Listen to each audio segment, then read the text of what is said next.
Hi guys, and welcome to my channel. In this series we're going to be looking at some of the top reasons why you are failing to diet effectively. This series is going to be made up of 5 episodes, and in each episode we're going to look at 5 reasons that are contributing to you failing at your diet. I'm going to give you solutions by using my experience to help you move forward with confidence and help you diet successfully.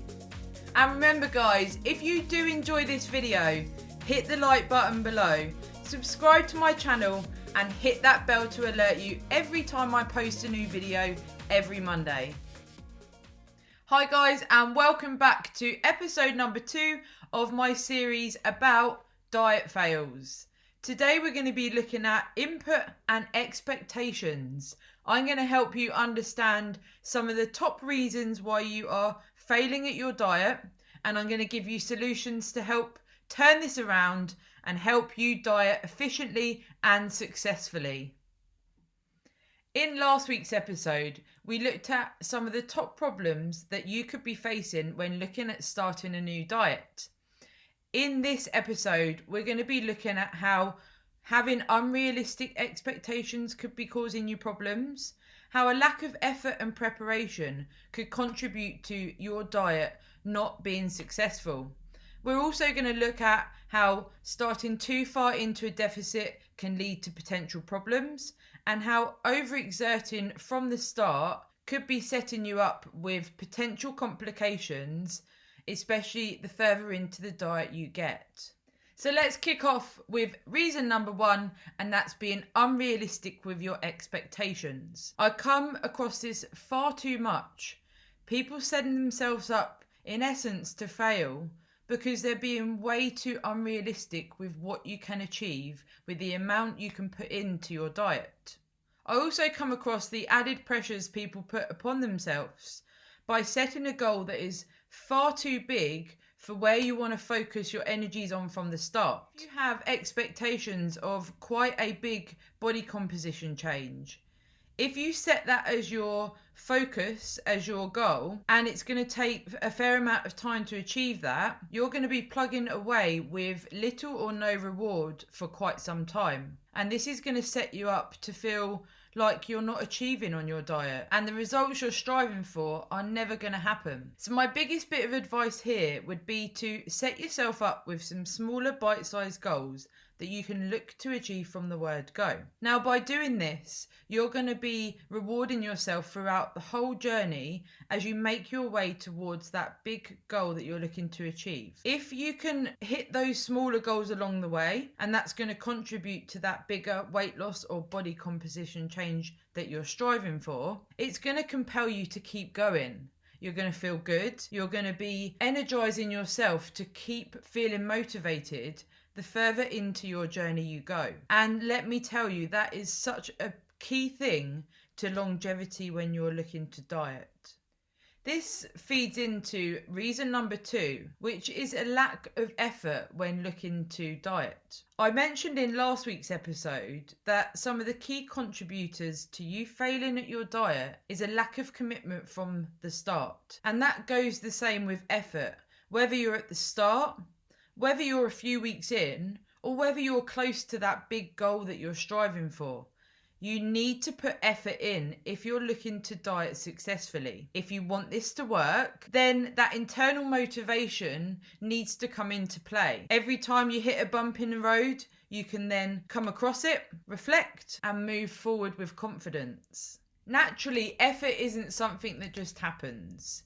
It, I think, is something that grows over time. The more you get into your diet, the more changes you see, the more motivation is going to come. But what I would do to try and infuse yourself and bring about an organic form of effort is to ensure that your goals matter to you. You need to understand why you are looking to achieve body composition changes, and that will help to generate that internal energy, the commitment, the effort that you need to diet for long periods of time. And it might be that you're looking to change your diet, but not necessarily looking for massive body composition changes.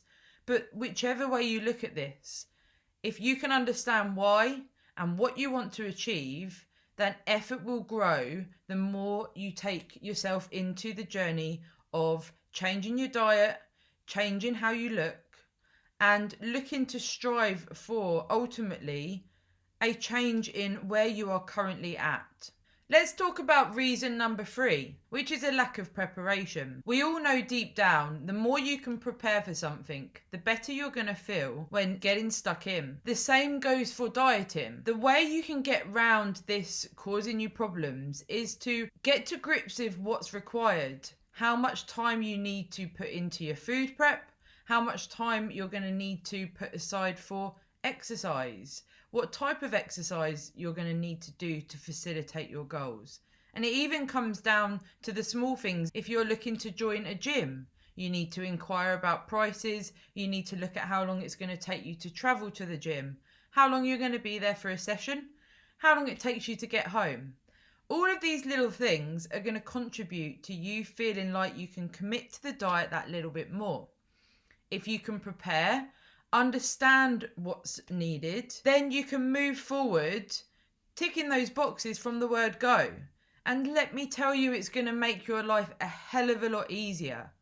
So anything you can think of that's going to help you prepare to get started and also to continue breeding that sense of longevity. If you want to change your lifestyle, there's also the emotional side to consider when looking at changing your diet. We all become attached to certain foods, certain habits, and it's sometimes quite hard to break away from that. So if you can start to look and understand what the diet requires, you can process potentially how that's going to affect you emotionally when looking at putting the changes in place. So if, for example, you have a family takeaway every Friday night, if you're then not able to do that, how are you going to feel? Are the rest of your family going to have a takeaway and you have to sit there having something separate? Or are you going to communicate with your family and say, look, I'm starting this new diet. I'd really like your support. Can we look at stopping the takeaways for a bit and just see how I get on? Could that be an easy way round, not having the temptation there to potentially sack off the diet and have a takeaway anyway? Or end up feeling really overwhelmed when your family is sitting there having a takeaway and you're not able to do that. So preparation is going to be key to your success on your diet. Before we move on, I'd love to see some comments below with any aspirations you guys are heading for. What are your goals when it comes to dieting? Is it a body composition change? Are you just looking to feel a little bit healthier? Hit me up. I'd love to get to know you guys and send some messages back. It's really nice to see how you're getting on and what you're looking to achieve. Now we're going to delve into being a bit more specific with the diet that you're heading into. We're going to look at how reason number 4, starting too far into a deficit, can set you up to fail on your diet. So before I get carried away, let's strip it back a little bit. What do I mean by starting too far into a deficit? So essentially, when you're looking to change your body composition, you need to look at the balance of calories that you're taking on board and how much you're exerting. So generally, when you're looking to maintain your weight, you would look at maintenance calories. If you're looking to gain weight, you would look at getting into a calorie surplus. And if you're looking to lose weight, you would look at getting into a deficit. So what I mean by deficit is you are burning more energy than you're taking in from what you're consuming.